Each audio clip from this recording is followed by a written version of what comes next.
All right, welcome to part 3 of the Persona 5 retrospective. So this is kind of like a bonus part. Like, this wasn't part of my original sort of 4-part series, but you brought up this kind of topic you wanted to talk about. And I thought it'd be a really good fit. So why don't you kind of elaborate on what we're talking about today? I believe that Persona 5 has had the biggest impact on the Persona series yet.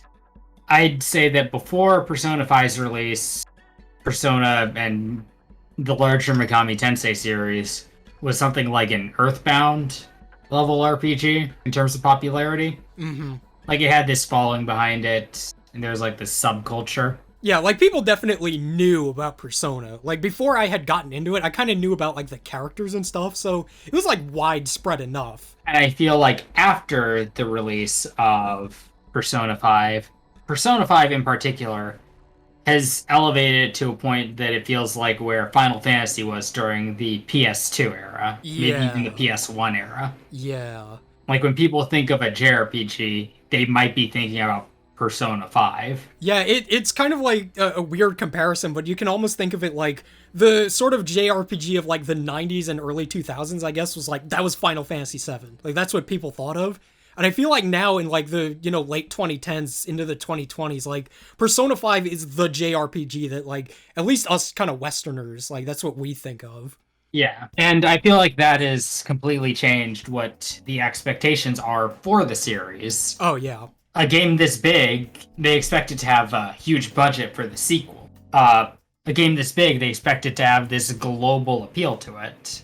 And I feel like that change in thinking is going to really affect what we see from Persona 6's hype cycle. Yeah, like, we talked about this in the one of the previous parts, but since we're boomers, we got to see pretty much the whole cycle, like, leading up to Persona 5. And I feel like people's expectations were more or less, like, grounded in reality, I guess. Like, obviously, a lot of people had kind of differing ideas about what the tone of the game was going to be like, or the characters or the story or whatever. But I don't think people had this, like, super ultra grandiose vision of the game that it seems like people are going to, like, apply to Persona 6 going forward. I think a big one for Persona 6 is we saw in the past that reset era list of what Yeah. people want to see from a Persona sequel. And while some of those things can be seen as like reasonable like expectations, especially if they are aware of the desire for it.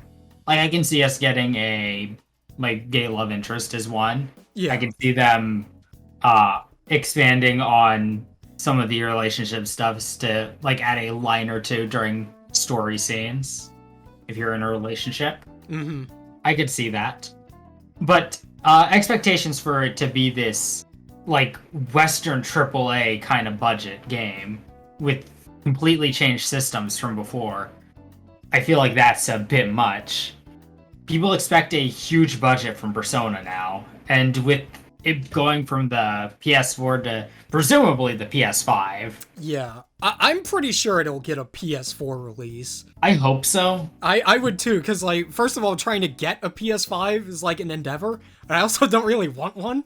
Also, Sega, I believe, is trying to push more towards releases on non-Sony hardware after the whole PS5 thing. Yeah. The expectations are going to be much different going forward because there's going to be more people voicing their opinions. Like the internet as a whole is like a larger, it's presenting a larger platform for these things. Yeah, definitely.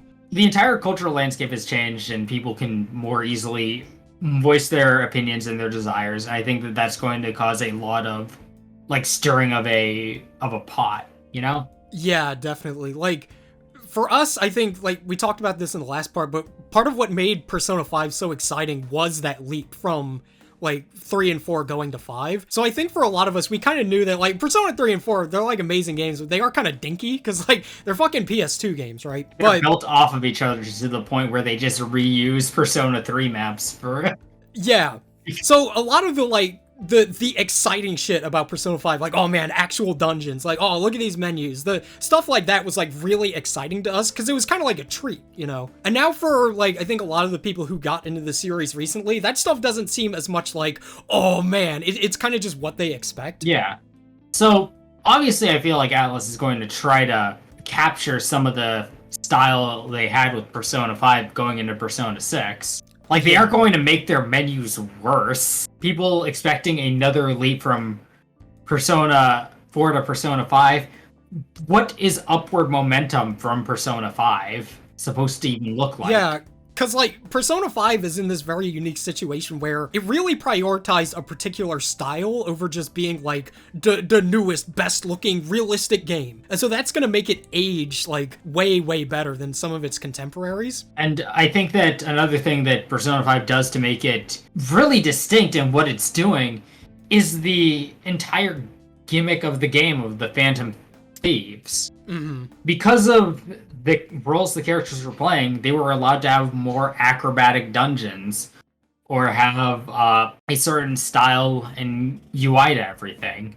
That sharp, edgy style is part of that rebellious identity of Persona 5. Yeah, like, if we kind of swapped the games around and, like, Persona 4 took 5's place, like, it just wouldn't work as well, just because of, like, you know, the kinds of characters that are in it and, like, the setting of Inaba and stuff. So a lot of those, like, really sharp, like, whoa kinds of menus just would feel a little bit kind of out of place. Yeah, trying to apply that thing to other Persona games. Like, when I see people apply just round out Persona 5's UI and apply it to Persona 3, it doesn't look right to me. Yeah, it just doesn't quite fit. Trying to make a new Persona game with a new identity is really hard, and I don't think a lot of people are trying when they, like, speculate about what Persona 6 can be. Yeah. A lot of them are going to still think, like, go in thinking of rebellion as a main theme, thinking that, like, alternate identities is going to be important.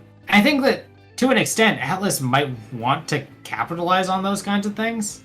Because, like, multiple designs, that's more eye candy. Yeah, that's more money, too. More... Damn, baby, you could sell the fucking Makoto figure and the Queen figure. Yeah, but what can you do with it? It's very hard for them to make what the next step is, I feel. Yeah, that is the part about game development that I do not envy in the slightest, is like the round table, okay, concept. Like that phase sounds fucking miserable. Yeah. Coming up with what the next step for Persona is after they made this cultural milestone that is Persona 5 with all eyes on them from all over the world. Some of them not even understanding Persona 5 at all. Yeah. It's not everyone got it. Yeah, like, it's kind of hard to say, because if I was Atlus, it's kind of like, when you look back at, like, all the other Persona games, including, like, 1 and 2, it's like, they're pretty different from each other. Like, tonally, just in terms of, like, the setting, story, and everything, they all feel very distinct. So my kind of wondering is if, like, okay, I'm Mr. CEO, Persona 5 made us $150 quintillion. How much of that Persona 5, like, juice do we want to put into 6? I think the worst thing they could do with Persona 6 is give us another Persona 5. Like, I think that'd be the most shooting themselves in the foot they could do. As looking at all the Persona games, they all have an identity. Like, you couldn't give Persona 3's UI to Persona 4. You couldn't give Persona 5's UI to Persona 1. You couldn't give Persona 1's anything to anyone. I'm sorry. Yeah, I mean, even, like, going down to the music, it's hard to swap the two. Like, I could kind of sort of see, like, 3 and 5 soundtracks being moved around, but Persona 4's is so, like, unique to that setting and that kind of, like, style and stuff. Persona 3 soundtrack is distinct in that it makes you think of the 2000s. Yeah, that whole game has a very powerful, like, yeah, dude, this is the 2000s energy. Yeah, like, the protagonist's headphones and music player, two of the most iconic parts of his design outside of his hair, are very evocative of that time period. Oh, yeah. And that's another thing they're going to need to look at going into Persona 6. What does the pandemic Persona game look like? Yeah, I actually get asked that every now and again. Is like, do you think Persona 6 will be about the coronavirus? It's like, dude, I don't fucking know. Like, maybe? Because the Like, what? That doesn't sound pleasant. Like, all right, here's our Persona 6. Don't go outside. all your social links are like people on your Discord. Yeah, every social link is just the Maya link from fucking Persona 3. That'd be miserable. I'd hate it. We don't know what a look in daily life looks like for when Persona 6 is coming out. Yeah, I think, like, Persona 5 is going to be looked back on as being, like, I think you can already kind of feel it as, like, a very 2016, like, 2017 kind of game. Like, fucking Futaba says Kek at one point. Like, we're going to look back on Persona 5 and especially, like, 10 years from now and be like, oh my god, this game is so 2010s. Yeah, Persona 4 feels the most timeless, honestly. Yeah, I think Persona 4, like, other than them putting like a big emphasis on big TVs being like a big deal. Like the most dated thing about it is the TVs, but at the same time, Yeah. Persona 4 designs itself around being dated because it's a small rural town. Yeah, the bumfuckedness of it all is gonna be pretty timeless. The only thing that can kill Persona 4's timelessness is if TV died, which I guess it is. Yeah, it's pretty much on the way out. At least in terms of like cable and shit. That's dying. Hey partner, have you heard about the Midnight Stream? Have you heard about Midnight Hulu? The Midnight Stream? It's something that German does. Yeah, they don't turn on the TV. They turn on their laptop, watch Twitch at midnight. Like that's the only part of Persona 4 that you could argue hasn't aged well. Yeah. Like Persona 3 very feels like its time period. Persona 5, we're starting to feel that, but it might just be because like where we are now is so completely different. Mm-hmm. So trying to capture like society is going to be hard. Especially because there's going to be... I'd argue that...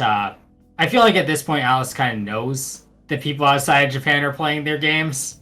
Yeah, they may have caught on to that fact. Yeah. Little birdie told them. Yeah, they might need to, like, consider that. I don't think they will, but I think they will, like, take a second to, like, think about what they're doing.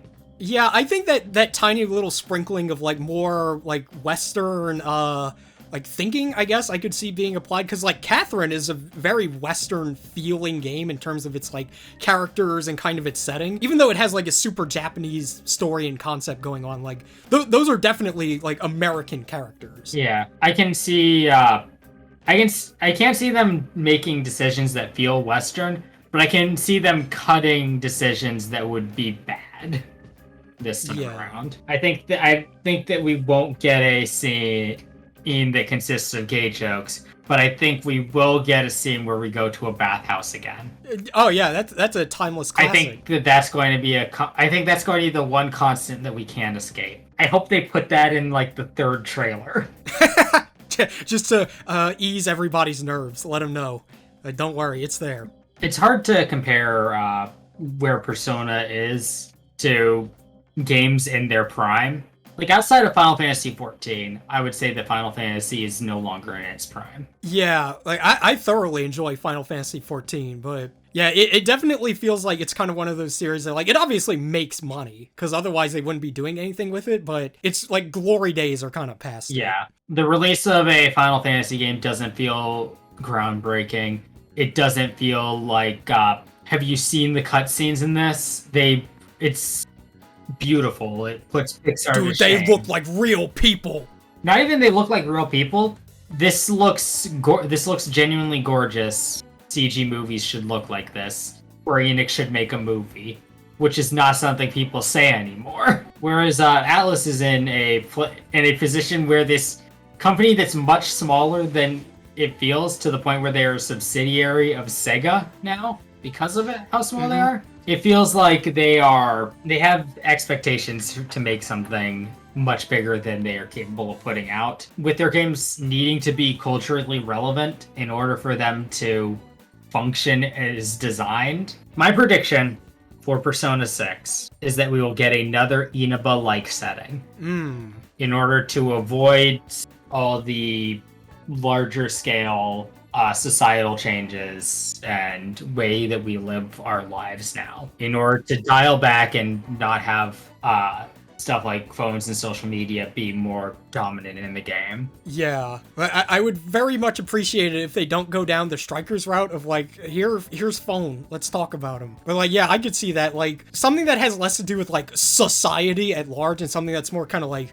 personal, like some kind of, I don't know, mental health topic or some generational issue that's going on or something like that. Something that doesn't like immediately make you stop and think, oh yeah, the times we live in. Yeah.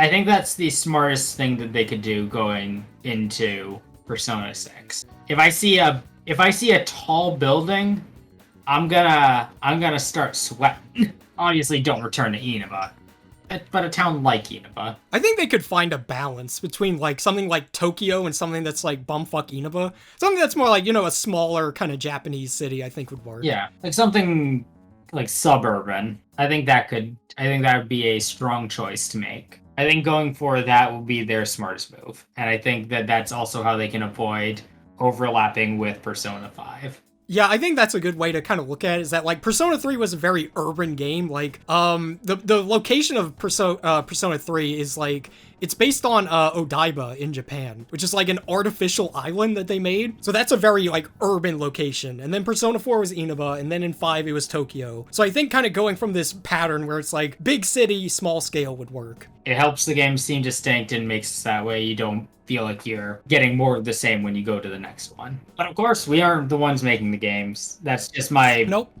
that's my feeling towards it. I don't envy them because they have so much expectations put upon them, and it's going to be hard to live up to any of them. Yeah, I think that like going from Persona 4 to 5 was already kind of bad enough, kind of like the expectations that game had, but going from 5 to 6 with how like kind of crooked people's expectations have become, I do not envy the people making that game at all. Here's hoping to a good, healthy hype cycle. Yeah.